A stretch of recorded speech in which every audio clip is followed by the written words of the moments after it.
कृष्णा दोस्तों, किशोरी क्रिएशन से मैं सपना शर्मा आप सभी का हार्दिक स्वागत करती हूँ आपके अपने चैनल पर। दोस्तों, आज के वीडियो में मैं जो आपके लिए सावन मास के तीसरे दिन की कथा लेकर आई हूँ। इससे पहले दो दिनों की कथा के वीडियो जो है मैंने मेरे चैनल पर डाले हुए हैं, जिनके लिंक जो है मैं आपको डिस्क्रिप्शन बॉक्स में दे दूँगी, जिनको आप वहाँ पर जाकर देख भी सकते हैं और श्रवण भी कर सकते हैं। श्रावण मास महात्म्य में जो है स्कंद पुराण के अंतर्गत आता है। इसमें 30 अध्याय दिए हैं। श्रावण मास महात्म्य का तीसरा अध्याय प्रारंभ करने से पहले आज के वीडियो में आपको जो है मैं महामृत्युंजय मंत्र की जानकारी दे रही हूँ। सबसे पहले जानते हैं महामृत्युंजय मंत्र। ओम त्र्यंबकम यजामहे सुगंधिम पुष्टिवर्धनम उर्वारुकमिव बंदनान मृत्युर्मुक्षीयमामृतात्। यह महान शक्तिशाली मृत्युंजय मंत्र इसका 108 बार पाठ करने से प्राणी पर आया हुआ संकट जो है दूर हो जाता है। दोस्तों, मैं आपको बता दूं कि महामृत्युंजय मंत्र की रचना जो है मार्कंडेय ऋषि ने अपने प्राणों पर आए हुए संकट को दूर करने के लिए ही की थी। अगर किसी पर भी मृत्यु का संकट आ जाता है तो आज भी जो है महामृत्युंजय मंत्र के 1.25 लाख जाप करवाए जाते हैं, जिससे उसका यह मृत्यु योग टल जाता है। तो दोस्तों, यह मंत्र जो है हमारे प्राणों पर आए हुए संकट को दूर करने में बहुत सहायक होता है। दोस्तों, आइए जानते हैं श्रावण मास महात्म्य का तीसरा अध्याय, जिसमें हम जानेंगे कि भगवान शिव की लक्ष्य पूजा के वर्णन के बारे में। इसके पहले 2 अध्यायों में हमने जाना कि भगवान शिव जो है सनत कुमारों की पूजा से प्रसन्न होकर उनको व्रत के नियम और श्रावण मास में पड़ने वाले व्रतों की जानकारी देते और साथ ही पूरे श्रावण मास की प्रत्येक तिथि का व्रत और उनके देवता के बारे में बताते। चारों मासों के वर्जित वस्तुओं के बारे में बताते। शिव और भगवान विष्णु जो है परमार्थ की दृष्टि से एक है और जो लोग इनमें भेद करते वे मनुष्य जो है नरकगामी होते हैं, ऐसा बताते हैं। तब सनत कुमार बोले, हे भगवान, आपने श्रावण मास के व्रतों का संक्षिप्त वर्णन किया है।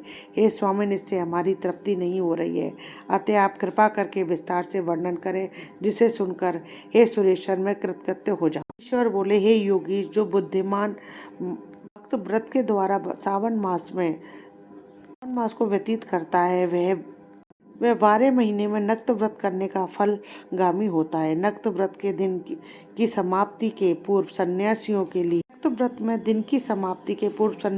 के लिए एवं रात्रि में गृहस्थियों के लिए भोजन का विधान है। इसमें सूर्यास्त के बाद की 3 घड़ियों को छोड़कर भोजन नक्त भोजन का समय होता है। सूर्य के अस्त होने के पश्चात 3 घड़ी संध्या काल होता है। संध्या वेला में आहार, मैथुन, निद्रा और चौथा स्वाध्याय, इन चारों कर्मों का त्याग कर देना चाहिए। गृहस्थ और यति के भेद से इनकी व्यवस्था के विषय में मुझे सुनाइए। सूर्य के मंद पड़ जाने पर जब अपनी छाया अपने शरीर से दुगनी हो जाती है तो उस समय के भोजन को यति के लिए नक्त भोजन कहा गया है। रात्रि भोजन नक्त भोजन नहीं होता है। तारों के दृष्टिगत होने पर विद्वानों ने गृहस्थ के लिए नक्त कहा है। यति के लिए दिन के 8वें भाग का शेष रहने पर भोजन का विधान है। उसके लिए रात्रि में भोजन का निषेध किया गया है। उसको चाहिए कि वह विधि पूर्वक रात्रि में नक्त भोजन करे और यति, विधवा तथा विदुर व्यक्ति सूर्य के रहते नक्त व्रत करे। विदुर व्यक्ति यदि पुत्रवान है तब उसे भी रात्रि में ही नक्त व्रत करना चाहिए।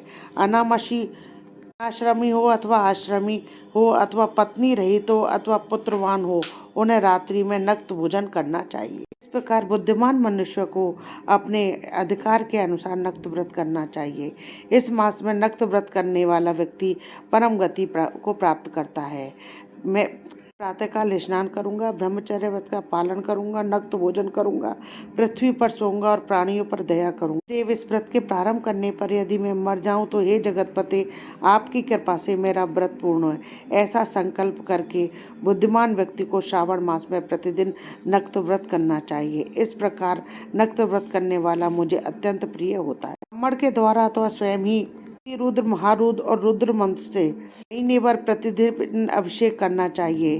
हे वत्स, मैं उस व्यक्ति पर प्रसन्न हो जाता हूँ क्योंकि मैं जलधारा से अत्यंत प्रसन्न होता हूँ, धारा से अत्यंत प्रीति रखने वाला हूँ, अथवा रुद्र मंत्र के द्वारा मेरे लिए अत्यंत प्रीतिकर होम प्रतिदिन करना चाहिए। अपने लिए जो भी भोज्य पदार्थ अथवा सुख उपभोग की वस्तु अति प्रिय हो, संकल्प करके उन्हें श्रेष्ठ ब्राह्मण को प्रदान करके स्वयं महीने भर उन पदार्थों का त्याग करना चाहिए। मैंने अब इसके बाद में जो उत्तम लक्ष्य पूजा विधि को सुनिए। लक्ष्मी चाहने वाले अथवा शांति की इच्छा रखने वाले मनुष्य को बिलपत्रों या लक्ष्य दूर्वा दल से शिव की पूजा करनी चाहिए।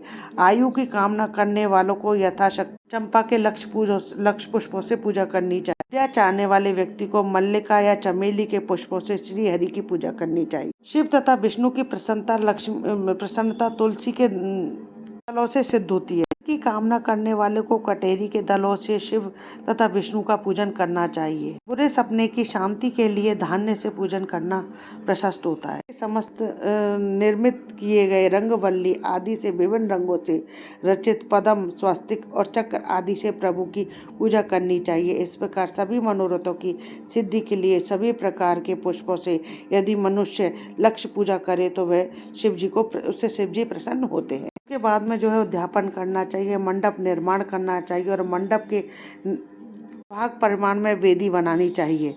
उसके बाद में वाचन करके आचार्य का वर्ण करना चाहिए और उस मंडप में भी प्रविष्ट होकर गीता तथा वाद्य के शब्दों और तीव्र वेद ध्वनि से रात्रि में जागरण करना चाहिए। के ऊपर उत्तम लिंगोत्तम बनाना चाहिए और उसके बीच में चावलों से सुंदर कैलाश का निर्माण करना चाहिए। ऊपर तांबे का अत्यंत चमकीला तथा पंच पल्लव युक्त कलश स्थापित करना चाहिए और उसे रेशमी वस्त्र से वेष्टित कर देना चाहिए, बांध देना चाहिए। उसके ऊपर पार्वती पति की स्वर्णमयी प्रतिमा स्थापित करनी चाहिए। उसके पश्चात दीप और नैवेद्य से प्रतिमा की पूजा करनी चाहिए। फिर गीत, वाद्य यंत्र एवं वेद शास्त्र तथा पुराणों के पाठ के द्वारा रात्रि में जागरण करना चाहिए। इसके बाद प्रातः काल स्नान करके भली भांति जो है पवित्र हो जाना चाहिए। फिर अपनी शाखा से निर्दिष्ट विधान के अनुसार वेदी का निर्माण करना चाहिए।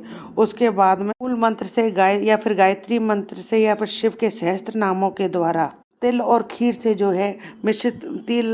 मिश्रित चीजों से हवन करना चाहिए। फिर जिस मंत्र से पूजा की गई है उससे ही हवन करना चाहिए। शर्करा मिर्च से जो है चरु की आहुति डालनी चाहिए। सृष्टकृत होम करके पूर्ण आहुति डालनी चाहिए। इसके बाद में वस्त्र आभूषणों से जो है भली भांति आचार्य का पूजन करना चाहिए। उसके पश्चात ब्राह्मणों का पूजन करना चाहिए और उन्हें दक्षिणा देनी चाहिए। जिस वस्तु से जो है उमापति की लक्ष्य पूजा की हो उसका दान करना चाहिए। स्वर्णमयी मूर्ति बना करके पूजा करनी चाहिए। यदि आप स्वर्णमयी नहीं बना सकते हो तो अपनी सामर्थ्य के अनुसार मूर्ति बना करके पूजा करनी चाहिए। यदि किया हो तो उस दीपक को भी दान करना चाहिए। चांदी का दीपक और स्वर्ण की वर्तिका बना करके उसे गौ घृत से भरकर अपनी कामनाओं और अर्घ्य की सिद्धि के लिए दान करना चाहिए।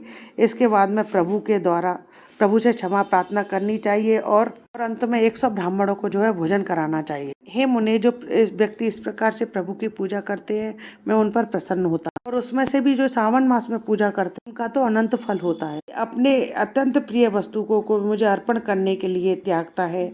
इस मास में यदि कोई अपनी प्रिय वस्तु को त्यागता है तो मैं उसे अनंत गुना फल देता हूँ। और उस त्यागी हुई वस्तु का क्या फल है उसका फल सुनिए। लोक में और परलोक में जो है उसकी प्राप्ति लाख गुना अधिक होती है। काम करने से जो है अविलक्षित सिद्धि प्राप्त होती है। काम करने से परम गति मिलती है। इस मास में रुद्राभिषेक करने वाला मनुष्य उसके पाठ के अक्षर संख्या से एक एक अक्षर के लिए 1 करोड़ वर्षों तक रुद्र लोक में जो है प्रतिष्ठा प्राप्त करता है।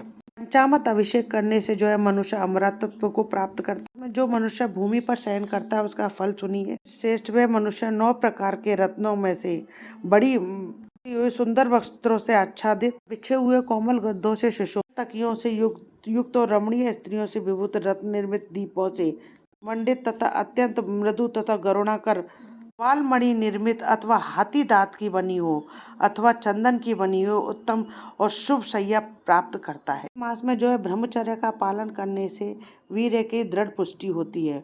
ओज बल शरीर भी दृढ़ता और जो भी धर्म के विषय में उपकारक होते हैं उसे प्राप्त हो जाते हैं। निष्काम ब्रह्मचर्यवती साक्षात ब्रह्म की प्राप्ति होती है। तो स्वर्ग तथा सुंदर अंगनाओं की प्राप्ति होती है। मास में दिन रात केवल दिन में अथवा भोजन के समय व्रत धारण करने वाला भी महान वक्ता हो जाता है। व्रत के अंत में घंटा और पुस्तक का दान करना चाहिए। व्रत के महात्म के मनुष्य सभी शास्त्रों में कुशल तथा वेदांग में पारंगत हो जाता है। बुद्धि में वह मनुष्य जो है बृहस्पति के समान हो जाता है। धारण करने वाले का किसी से कलह नहीं होती। ये मौन व्रत जो है अत्यंत उत्कृष्ट है। कार्य श्री स्कंद पुराण के अंतर्गत ईश्वर सनत कुमार संवाद में श्रावण मास महात्म में नक्त व्रत तथा लक्ष्य पूजा विधि शयन मौनादि व्रत